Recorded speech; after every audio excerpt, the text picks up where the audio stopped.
Well, I don't choose to be a farmer because my parents were farmers.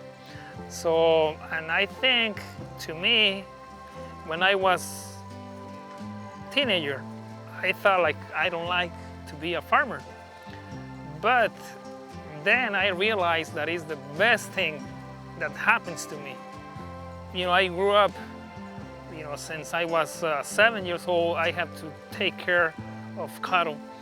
And then, so I be growing up, I have to go and chasing and giving shots and, do like the thing that I just came from. It's just the learning, and I don't have the cattle for as a business because it's only a few, so it's just more hobby because I like it to watching them and take care of them. Everything is getting so commercial that they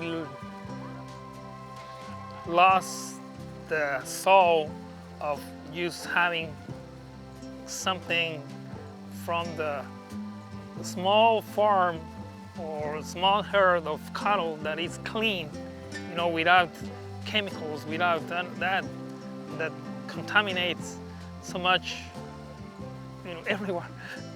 Life is simple, and I think it's the better life that you can have as a kid or a teenager.